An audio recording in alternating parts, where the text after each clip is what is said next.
CNN 24 সংবাদে আপনাদের সবাইকে স্বাগত। সঙ্গে আমি ঋতুপর্ণা। দেখে নেব আজকের সংবাদ শিরোনাম। ম্যাঙ্গালোরে ভয়াবহ সড়ক দুর্ঘটনায় মৃত্যু কাছাড়ের যুবকের, আহত এক, এলাকায় শোকের ছায়া। শিলচরের ট্রাঙ্ক রোড এলাকায় ভয়ঙ্কর সড়ক দুর্ঘটনা, গুরুতর আহত এক। অবৈধ পোস্ত পাচারের দায়ে 2 পাচারকারীকে কারাগারে পাঠালো আদালত। বন্ধুদের সাথে ঘুরতে এসে খুনের বলি বন্ধু, অভিযুক্ত 3 জনকে আটক করল পুলিশ। দারাকের বাঙালিদের মেরুদণ্ডহীন বলার জন্য প্রশান্ত চক্রবর্তীর প্রতি তীব্র ক্ষোভ। বরাক বিজেপি তথা মুখ্যমন্ত্রীকে অবিলম্বে অবস্থান স্পষ্ট করার দাবি বিডিএসের। এবার সংবাদ বিস্তারিত। কর্ণাটকের ম্যাঙ্গালোরে এক ভয়াবহ সড়ক দুর্ঘটনায় আসামের কাছাড় জেলার এক যুবকের মৃত্যু হয়েছে। গুরুতর আহত অবস্থায় হাসপাতালে চিকিৎসাধীন রয়েছেন একজন। আজ সকালে প্রাণবাহী একটি লরি নিয়ন্ত্রণ হারিয়ে দুর্ঘটনার কবলে পড়লে এই মর্মান্তিক ঘটনাটি ঘটে। নিহত যুবকের নাম আফজাল হোসেন লস্কর, বয়স 27। তিনি কাছাড় জেলার সোনাই বিধানসভার মোহনপুর 7ম খণ্ড বড়ভারভাউরি পাকা মসজিদ এলাকার বাসিন্দা কুতুবউদ্দিন লস্করের পুত্র। দুর্ঘটনায় গুরুতর আহত হয়েছেন কচুদরম 2য় খণ্ড কচুদরম বাজার এলাকার বাসিন্দা সাহাবউদ্দিন লস্করের পুত্র মুহুল হাসান লস্কর। তিনি বর্তমানে স্থানীয় হাসপাতালে মৃত্যুর সঙ্গে পাঞ্জা লড়ছেন বলে জানা গেছে। আফজাল ও নুরুল উভয়ই পেশায় গাড়ি চালক এবং দীর্ঘদিন ধরে কর্ণাটকে গাড়ি চালাতেন। এই মর্মান্তিক সড়ক দুর্ঘটনায় একজন প্রাণ হারালো এবং একজন গুরুতর আহত হওয়ায় খবর পৌঁছতেই গোটা সোনাই বিধানসভা এলাকায় শোকের ছায়া নেমে আসে।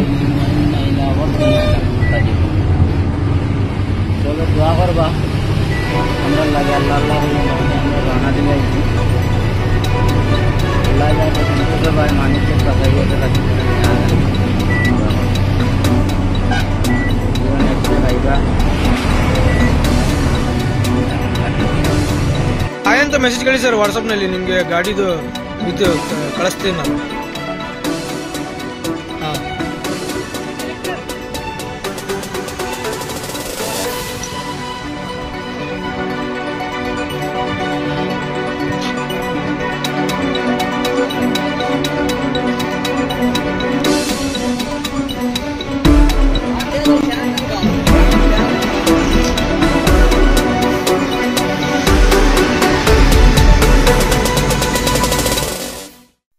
আর ভয়ঙ্কর সড়ক দুর্ঘটনার সাক্ষী হলে শিলচর ট্রাঙ্ক রোড এলাকা। বৃহস্পতিবার দুপুর আনুমানিক 12টা নাগাদ একটি পালসার বাইক ও তেল ট্যাঙ্কারের সংঘর্ষে বাইক আরোহী গুরুতরভাবে আহত হওয়ার খবর পাওয়া গেছে। দেখুন সবিশেষ। এই ঘটনাকে কেন্দ্র করে এলাকায় তীব্র যানজটের সৃষ্টি হয়েছে। খবর পেয়ে পুলিশ ঘটনাস্থলে পৌঁছে আহত ব্যক্তিকে উদ্ধার করে চিকিৎসার জন্য শিলচর চিকিৎসা মহাবিদ্যালয় এবং হাসপাতালে পাঠিয়ে দেয়। ঘটনার বিবরণে জানা গিয়েছে, পালসার বাইক ট্রাঙ্ক রোড এলাকা দিয়ে যাওয়ার সময় একটি তেলের ট্যাঙ্কারের সঙ্গে সংঘর্ষ হয়। এতে গুরুতর আহত হন বাইক চালক। ওই ঘটনাকে কেন্দ্র করে ট্রাঙ্ক রোড এলাকায় তীব্র চাঞ্চল্যের সৃষ্টি হয়েছে। পুলিশ আহত ব্যক্তিকে হাসপাতালে ভর্তি করে তেল ট্যাঙ্কার সহ বাইকটি হেফাজতে নিয়েছে। অবৈধ পোস্ত পাচারের দায়ে 2 পাচারকারীকে কারাগারে পাঠালে শিলচর আদালত। অবৈধ পোস্ত পাচারের দায়ে 2 পাচারকারীকে গ্রেফতার করেছিল বরখলা পুলিশ। ধৃতদের নাম আবু সালে চৌধুরী ও হাসান উদ্দিন বড়ভূইয়া। বৃহস্পতিবার বরখলা পুলিশ ধৃতদের জেলা আদালতে প্রেরণ করে। গতকাল বুধবার দরখলার দুর্গাপুর থেকে 10 থেকে 12 বস্তা অবৈধ পোস্ত সহ এক বিলাসী বাহন আটক করে পুলিশ। বরখলার সংঘটিত খুনের ঘটনায় জড়িত 3 অভিযুক্তকে আটক করল বরখলা পুলিশ। উল্লেখ্য, গত রবিবার বন্ধুদের সাথে ঘুরতে এসে বন্ধুদের হাতে নৃশংস খুনের বলি হয়েছিল শিলচর নতুন কাঞ্চনপুরের বাসিন্দা বিমল দাসের পুত্র উৎপল দাস। দেখুন সবিশেষ। গত রবিবার বড়খলার দুর্গম অঞ্চল দূরবীন টিলার দেবী নালার উদ্ধার করা হয়েছিল উৎপলের মরদেহ। পরদিন সোমবার এটিকে খুনের ঘটনার অভিযোগ জানিয়ে উৎপলের সহপাঠী শিলচরের 3 যুবক প্রীতম দাস, যাদব দাস, মাধব দাসের বিরুদ্ধে বড়খলা থানায় মামলা দায়ের করেছিলেন হত উৎপলের পিতা বিমল। অবশেষে এই ঘটনার তদন্তে নামে বড়খলা পুলিশ 3 অভিযুক্তকে আটক করে বুধবার আদালতে প্রেরণ করে। আদালত থেকে তাদের জেলে প্রেরণ করা হয়।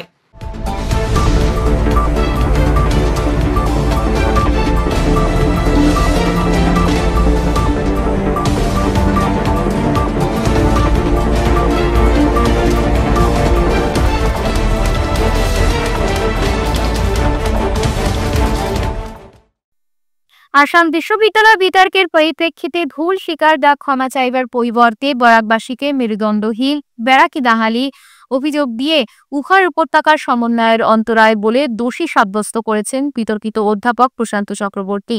এই ধরনের মানসিকতার তীব্র প্রতিবাদ জানানোর পাশাপাশি অবিলম্বে এই বিতর্ক নিয়ে বরাক বিজেপি তথা মুখ্যমন্ত্রী অবস্থান স্পষ্ট করার দাবি জানালো বরাক ডেমোক্রেটিক ফ্রন্ট। দেখুন সবিশেষ। বিডিএফ কার্যালয়ে আয়োজিত এক সাংবাদিক সম্মেলনে এই ব্যাপারে কথা বলতে গিয়ে বিডিএফ মুখ্য আহ্বায়ক প্রদীপ দত্ত রায় বলেন যে প্রশান্ত চক্রবর্তী বা বাংলা সাহিত্য সভা রাজ্যের বাঙালিদের কোনোভাবেই প্রতিনিধিত্ব করে না, আর এই অধ্যাপক যেভাবে বরাকের বাঙালিদের অপমান করছেন তা মোটেই গ্রহণযোগ্য নয়। তিনি আরও বলেন, এই অবাঞ্ছিত বক্তব্যের জন্য অবিলম্বে তাকে গ্রেপ্তার করা উচিত।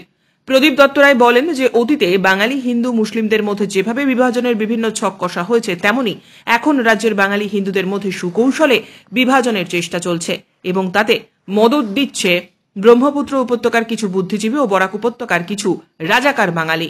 এদের সম্পর্কে বরাকবাসীকে সতর্ক করতে এদিন আহ্বান জানিয়েছেন তিনি। প্রদীপ দত্ত রায় এদিন আরও বলেন যে বিডিএফ বিশ্ববিদ্যালয় কর্তৃপক্ষের কাছে জানতে চায় কে এবং কিসের ভিত্তিতে 2019 মের মতো গুরুত্বপূর্ণ দিনে একে বিশ্ববিদ্যালয় প্রেক্ষাগৃহে ভাষণ দেবার জন্য আমন্ত্রণ জানিয়েছিল। এ ব্যাপারে উত্তর দিতে হবে তাদের। বরাকের বাঙালিকে মেরুদণ্ডহীন এবং বরাকি বাঙালি একথা বলার সাহস পায় কি করে প্রশান্ত চক্রবর্তী? নিজে একজন উড়িয়া হয়ে বাঙালি পরিচয় নিয়ে বাংলার বিরুদ্ধে এত বড় কথা বলার সাহস সে পায় কি করে? আমরা বরাক ডেমোক্রেটিক ফ্রন্ট থেকে অবিলম্বে তাকে বাঙালিদের অপমান করার জন্য, আসামের 1,20,00,000 বাঙালিকে অপমান করার জন্য তাকে অবিলম্বে গ্রেপ্তার করার জন্য আমরা দাবি জানাচ্ছি মুখ্যমন্ত্রীর কাছে। এই যে তথাকথিত বাংলা সাহিত্য সভা, এই বাংলা সাহিত্য সভার সঙ্গে বরাক উপত্যকার কোনো সম্পর্ক নেই। গুটি কয়েক মানুষ আছে, ব্রিটিশ আমলে যেরকম আমাদের রাজাকার ছিল, আমাদের বরাক উপত্যকার ভাষা আন্দোলনের সময় কিছু রাজাকার ছিল, তেমনি বাংলা সাহিত্য সভার নামে কিছু বরাক উপত্যকার রাজাকারের সৃষ্টি হয়েছে। এদের চিহ্নিত করা হোক এবং এদের সামাজিকভাবে বয়কট করা হোক। আজকে বাঙালির বিরুদ্ধে এত কথা বলার পর আসাম বিশ্ববিদ্যালয় আসাম আন্দোলনের ফসল, আসাম চুক্তির ফসল, বিশ্ববিদ্যালয়ের মঞ্চে দাঁড়িয়ে এমন কথা বলার সাহস যে পায়, তার ব্যাপারে মুখ্যমন্ত্রীর কি বক্তব্য আমরা স্পষ্ট জানতে চাই। আসামের 1,20,00,000 মানুষ, মুখ্যমন্ত্রী মনে করেন কিনা আসাম বিশ্ববিদ্যালয় আসাম আন্দোলনের ফসল, সেটা আমরা জানতে চাই। আমরা সেই সঙ্গে জানতে চাই যে এই যে বরাক উপত্যকার বাঙালি তথা আসামের বাঙালিদের যে এই যে দিনের পর দিন অপমান করা হচ্ছে, এটা ব্রহ্মপুত্র উপত্যকার তথাকথিত কিছু বাঙালি নেতৃত্ব আছে যারা চাইছে বাঙালির নেতৃত্বটা ব্রহ্মপুত্র উপত্যকায় নিয়ে যাক, যে কারণে বরাকের বাঙালি নেতৃত্বের সঙ্গে কোনো যোগাযোগ তারা করে না। আর আরেকটা জিনিস আমি অত্যন্ত সতর্কতার সঙ্গে লক্ষ্য করছি যে সরকার এককালে হিন্দু মুসলিমের মধ্যে ভুল বোঝাবুঝি সৃষ্টি করে এখন বাঙালি হিন্দুদের মধ্যে একটা ডিভিশন আনার চেষ্টা করা হচ্ছে। এ সম্পর্কে গোটা আসামের বাঙালিদের কাছে আমি অনুরোধ করছি, এই সমস্ত বিভ্রান্তিমূলক খবরে আপনারা পা দেবেন না। সেই সঙ্গে আমি আমাদের বরাক উপত্যকার 15 জন বিধায়ক, 3 জন সাংসদ, 2 জন মন্ত্রী আছেন, তারা স্পষ্টভাবে তাদের বক্তব্য বলুক, আসাম বিশ্ববিদ্যালয় আসাম আন্দোলনের ফসল না বরাক উপত্যকার মানুষের আন্দোলনের ফসল। এই জিনিসটা বরাক উপত্যকার মানুষ জানতে চায়। তাই আমি বরাক উপত্যকার মানুষকে আবার সচেতন করে দিচ্ছি, এই যে শহীদের রক্তে লাগানো আমাদের বরাক উপত্যকার মাটি, আজকে বাঙালিকে মেরুদণ্ডহীন বলার জন্য আপনারা যোগ্য জবাব দেওয়ার জন্য প্রস্তুত থাকুন। সোনাইয়ে নেশা সামগ্রী হেরোইন সহ প্রাক্তন এক জিপি সভানেত্রীর প্রতিনিধি পুলিশের জালে ধরা পড়ল। বৃহস্পতিবার সকাল 6টার সময় গোপন খবরের ভিত্তিতে সোনাই তুলা গ্রাম প্রথম খণ্ডে অভিযান চালিয়ে সন্দেহজনক মারুতি সুজুকি গাড়িতে তল্লাশি চালিয়ে 5টি সাবানের বাক্স ভর্তি হেরোইন জব্দ করে সোনাই পুলিশ। এই নেশা সামগ্রী পাচারের দায়ে পুলিশ আটক করে নতুন রামনগর জিপি প্রাক্তন সভানেত্রী স্বামী গোলাম ওয়াজিদ বড়ভূইয়া ওরফে টিঙ্কু। বর্তমান সোনাই থানায় রেখে জিজ্ঞাসাবাদ চালিয়ে যাচ্ছে পুলিশ বলে জানা গেছে।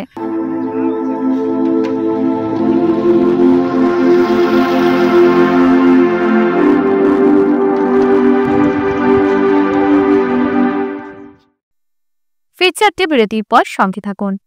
Welcome to DRG Dream School, where dreams take flight. Managed by the prestigious Ramanuj Gupta Memorial Charitable Trust, we bring world-class education right here in Silchar. DRG Dream School. We step into the classrooms which are designed to inspire. We are located in an eco-friendly environment and cutting-edge facilities. We will ensure that every child strives in the best possible way.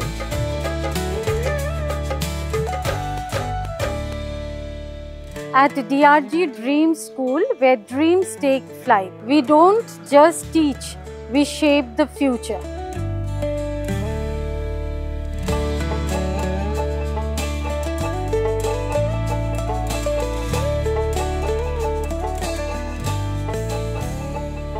With hearts full of wonder, we learn and we play. Our passion for knowledge guides us every day. Our school is our haven, where love and learning grow. Dear parents, students and well-wishers, you all know Vivekananda Senior Secondary School, also known as Vivekananda Junior College, was established in 2003 at Chenkuri Road, Silchar, pin code 788007, having science, arts, commerce streams. Every year in HS examination, our students have been passing out with positions, distinctions, star marks and huge numbers of letters. In degree unit, we have Encipal Memorial Degree College, which was established in 2010 and affiliated under Assam University.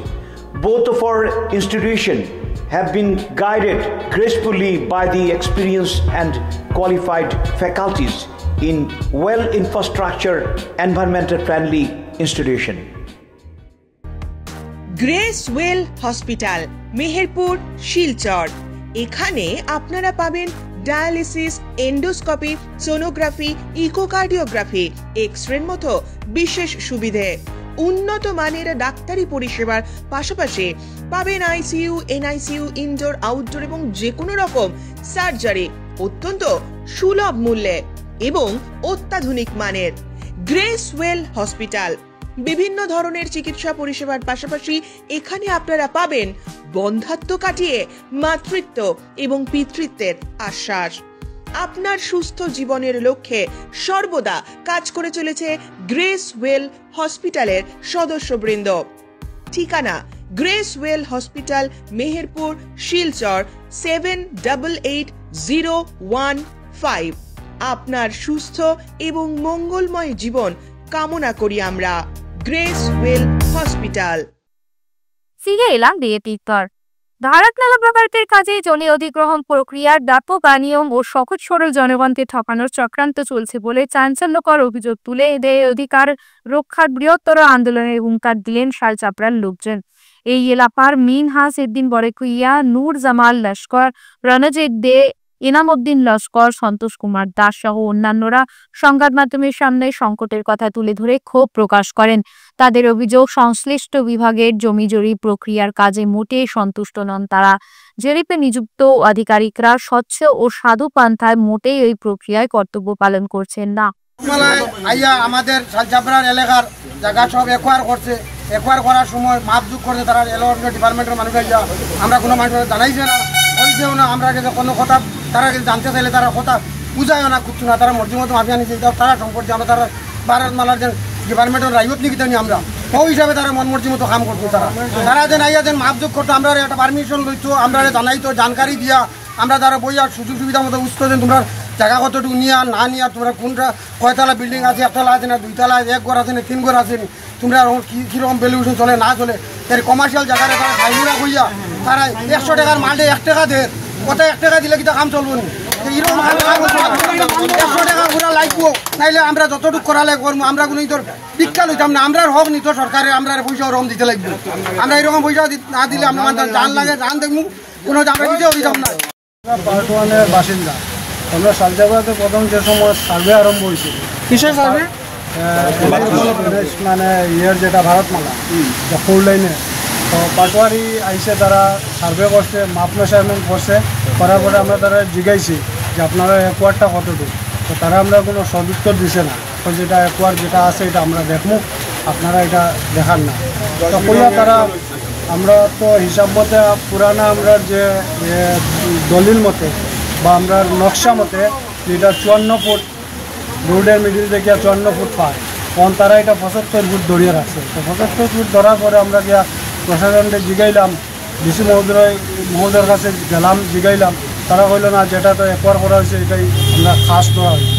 তো আমরা তো আগে এটা তো আমরা 54 foot হিসাবে তো আমরা ঘর দোকান টোকান বানাইছি, তখন দেখা যায় এটা পুরো খাসে পড়ে যায়, এটা তারা কোনো পয়সা দেন না। তো আমরা মাতলাম, মাতার পরে তারা বলল ঠিক আছে আমরা পয়সা যেটা ইয়ে থাকে এটা আমরা দিয়া দিব। এটা দেওয়ার লাগে এখন দেখা যায় আমরা ঘর বা দোকান বানাইছি, আমরা যে 10-12 লক্ষ টাকা খরচ হয়েছে এটা তখন তারা ধরে 1,20,000 10,000 এরকম। আর বহুত মানুষের তো জায়গা ছুটছেও, মেজারমেন্টও আইসে না, তো তখন আমরা আবার মেজারমেন্ট মানে সারিয়া গেছে, মানে লিস্টে তার নাম নাই, লিস্টে আইসে, কিন্তু তারা বাড়িঘর জমি আছে, বাড়িঘর জমি সব আছে। তো আমরা আবার ডিসি মহোদয়ের কাছে আমরা অ্যাপ্লিকেশন করছি, করার পরে তারা আবার রিসার্ভে পাঠাইছে, রিসার্ভে পাঠানোর পরে তারা আবার সার্ভে টার্ভে করে সব লইয়া গেছে, যাওয়ার পরে তো যেটাও তারা সেটেল করছে। তারপরে যখন আমরা গেলাম ডিসি অফিসে, তো তারা কইল এখন সেকেন্ড লিস্টে কোনো পয়সা দেওয়া হয়েছে, যেটা ফার্স্ট লিস্টেই ধরা হয়েছে ওটাই পাইবা, তোমরা লইলে লো, আর যদি তোমরা লো না তো তোমরা বিরোধ ব্যবস্থা যে কোনো কিছু লো, এটা আমরা করার কিছু নেই। তো আমরা তো সেকেন্ড লিস্ট দেন না, আমরা এটা ভুক্তভোগী, তা আমরা এখন বাড়িঘর লইয়া যাইব, আমরা দোকান টোকান ভাঙিয়া লইয়া যাইব, কারণ আমরা যেতাম 1 লাখ আর 5,000 কিন্তু আমরা জমি পাইব না, আমরা জমি পাইতাম না। তো এর লাগে আমরা ডিসি মহোদয়ের কাছে কইয়ার যে আমরা জিনিসটা ভালোভাবে তাই দেখিয়া বা যেরকম এটা মনোপ্রুত হয় আমরা ওইরকমভাবে আমরা যাতে পয়সা দেওয়া।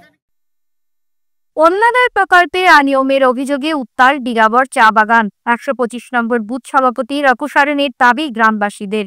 আসাম সরকারের স্বপ্নের অরুণোদয় প্রকল্পে চূড়ান্ত অনিয়ম ও দুর্নীতির অভিযোগ তুলে প্রতিবাদে ফেটে পড়লেন কালাইন এলাকার ডিগাবর চা বাগানের শতাধিক গ্রামবাসী।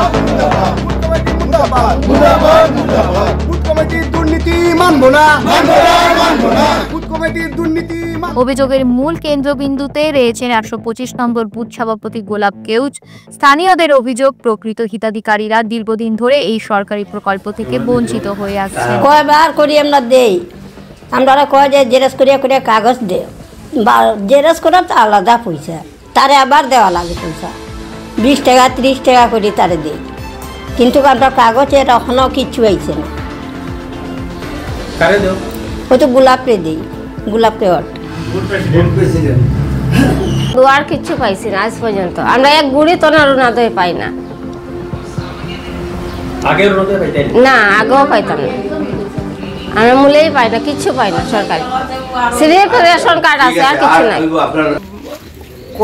প্রেসিডেন্টের লোক 4 জন আছেন, 4 জনের ঘরে মা বোন ভাতিজা ভাতিজি কাকা কাকি তার আত্মীয়জন যতজন আছেন ও তারার ঘরের অরুণোদয় আইছে, আর আমরার কোনো বাকি মানুষের 1 জনের নাই। ও 4 জনের ঘরে 145 জন আছে, 100 জন তার 4 ঘরের ভিতরে আছে, আর 45 জন এইদিকে এইদিকে দুই একটা টাকা লইয়া দিছে।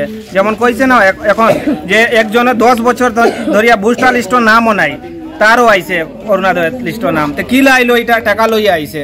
নমস্কার, আমার নাম অটল বিহারী গোয়ালা, আমার বাসা ডিগাবর চা বাগান, লক্ষ্মীপুর জিপি কালাইন ব্লক। আমি একজন সোশিয়াল ওয়ার্কার। তো আমাদের আজকে এখানে এসেছিলাম আমাদের জেলা পরিষদের ঘরে। এখানে একটা অভিযোগ, আমাদের যে অরুণোদয় প্রকল্পের যে লিস্ট প্রস্তুত হয়েছে, এই লিস্টে যারা বুথ প্রেসিডেন্ট বা কমিটি তারা নিজের ঘরের নাম 6 জন 7 জন করে দিয়েছে, এবং যারা কমিটিতে আছে তারা এক রেশন কার্ডে 3 জন 4 জন করে নাম দিয়েছে।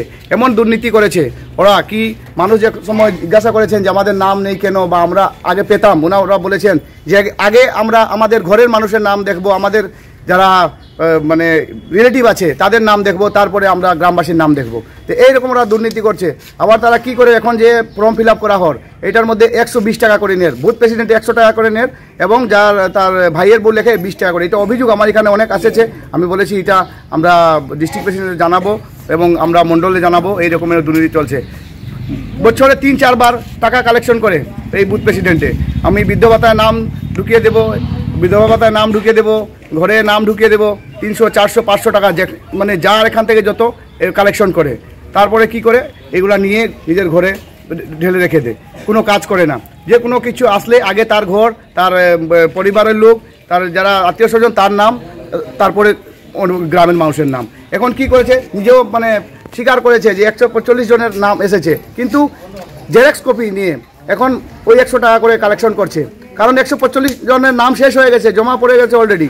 এখন কি করে টাকা ইনকাম করবে? তো ওই জেরক্স করে এটা 120 টাকা করে আবার আদায় করছে এবং সব সময় দুর্নীতি করে, দুর্নীতি ছাড়া কিচ্ছু করে না। এইরকম যদি বুথ প্রেসিডেন্ট থাকে, তো নেক্সটে যে আমাদের এমএলএ ইলেকশন আসছে, এই এমএলএ ইলেকশনে এইটার প্রভাব অনেক দেখা যাবে। আমরা প্রমাণস্বরূপ এটাও করতে পারবো যে যার ভোটার তালিকায় নাম নেই তার নাম এইখানে অরুণোদয় এসেছে, এটা প্রমাণ করে দেয় যে এটা টাকা নিয়ে এটা লিস্ট প্রস্তুত করা হয়েছে, টাকার বিনিময়ে এটা করা হয়েছে। এরপরে যে জিজ্ঞাসা করলে উল্টাপাল্টা কথা বলে, মানুষের সঙ্গে উল্টা খারাপ ব্যবহার করে, গ্রামবাসীর সঙ্গে এইরকম অন্যায় কাজ করে। আর এই বুথ প্রেসিডেন্ট আমরা চাই বদলি হোক। এই বুথ প্রেসিডেন্ট যদি বদলি হয় না, তাহলে আমরা দল ত্যাগ করতে বাধ্য হব। বুথ কমিটি মুর্দাবাদ, মুর্দাবাদ, মুর্দাবাদ। বুথ কমিটি মুর্দাবাদ, মুর্দাবাদ।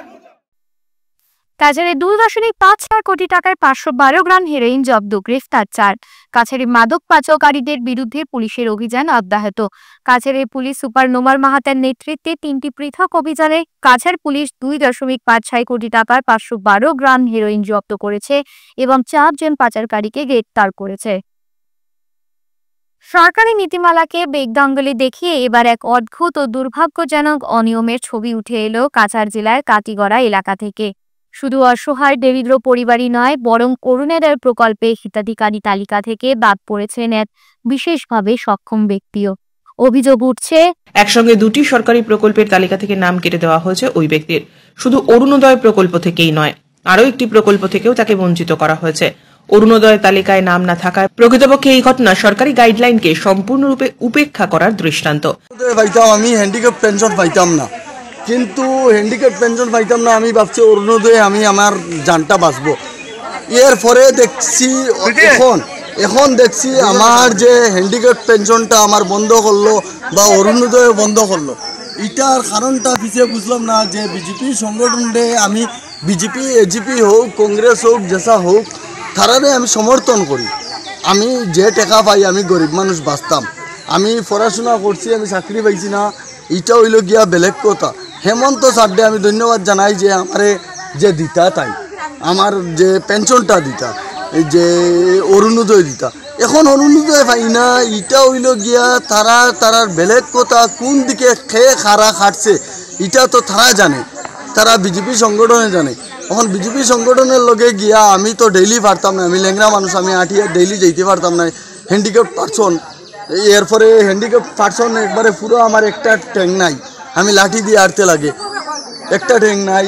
এখন আমি কি ধরনের আত্মু, কি ধরনের যাইমু খাওন যে আমি পড়াশোনা করলাম, হায়ার সেকেন্ডারি কমপ্লিট করলাম, ম্যাট্রিক কমপ্লিট করলাম, আমার সিএম স্যারেও আমার কিতা দেখলা করলো, তারা আমার পেনশনটাও বন্ধ করলো, এরপরে অরুণোদয় বন্ধ করলো। ওটা হইও আমি আমার সিএম স্যার একটা নমস্কার জানাইলাম। আর অরুণোদয় তালিকায় স্বজন পোষণে একের পর এক অভিযোগ উঠে আসছে কাছাড়ের কাটিগড়া বিধানসভার ধলছড়া থেকে। এবার অরুণোদয় হিতাধিকারী তালিকায় বঞ্চিত নেহাত দরিদ্র মানুষের ক্ষোভে উত্তাল ধলছড়া। অভিযোগ, অর্থের বিনিময়ে অরুণোদয় প্রদানের ফলে বঞ্চিত হয়েছেন দরিদ্র যোগ্য হিতকারীরা। ফায়দা তুলেছেন ধনী বিত্তবান তথা সুযোগ সন্ধানীরা। যেমন করি থাকলে বাঘের দুধ মেলার প্রবাদের প্রচলন রয়েছে। এতে অসহায় বঞ্চিত লোকেরা মুখ্যমন্ত্রী হেমন্ত বিশ্ব শর্মার সহায় কামনা করেছেন। 100 টাকা দিছি, ঘর থেকে 100 টাকা লইয়া গিয়া আর লেখতাম না। আমি কয়াতে রাত্রে আমি 100 টাকা দিমু না, কইতো না, পরে 200 টাকা লইয়া গেছে। তো ওর না তো তো ফিরবো বাতাস যতদিন থেকে দেওয়া হয়, মানে আমার মানে পাই না। এই বছর নতুন আইসে আমার না, আমি গেছি ফর্ম ফিল আপ করার, আমার কাছে 200 টাকা দিল। আমরা তখন পাই না দেখা, তখন 200 টাকা দিলে তো আমরা ওই তো বালা গোটা বাইরে আমরা 200 টাকা দিচ্ছি। আমিও দিয়েছি কালকে বিকালে গিয়ে 200 টাকা। আমি ফার্স্টে 100 টাকা দিয়েছিলাম, বাতাসে মানছে না, তারপরে 200 টাকা দেওয়া করে 200 টাকা লিস্টের নাম আছে। হ্যাঁ, লিস্টের নাম আছে। আমরা এখানে আপনারা গেছি, আমরা লিস্ট দেখার লাগিয়া গিয়া কইছে আমরা লিস্ট দেখাইবার লাগে, তখন তারা কইছে তোমরা নিজে দেখো, তোমরা লিস্ট দিচ্ছি। আমরা দেখছি, দেখার পরে দেখি আমরা নাম নাই। এরপরে দিয়ে যারা যারা নাম আইছে এরা সব গেছে এবির বাড়ি, যাওয়ার পরে দিয়ে যারা ফর্ম ফিল আপ করে তখন সবরা কইছে মানে 200 টাকা, তারা বাসায় যাওয়ার পরে সবরা কইছে তোমরা 200 টাকা করে দাও, আমরা ফর্ম ফিল আপ করবো। তো সবাই কইছে আমরা কাছে অনেক টাকা নাই, ফর্ম ফিল আপ করতে পারতাম না, তো ওগুলো ফর্ম আমরা দিতাম না, পয়সা লইয়া আইবা তারপরে তোমরা ফর্ম দিন। এরকম কথা কইয়া সবার কাছে 200 টাকা করে লইয়া তারা ফর্ম ফিল আপ করছে। আমরা অত বছর তো না, আজকে অরুণোদয় আমরা পাইয়া যাইয়া, আজকে এখানে আমরা এইটা থেকে বঞ্চিত হইলাম অরুণোদয়। আপনাদের সবার সুস্বাস্থ্য কামনা করে আজকে CNN 24 সংবাদ এখানেই শেষ করছি। নমস্কার।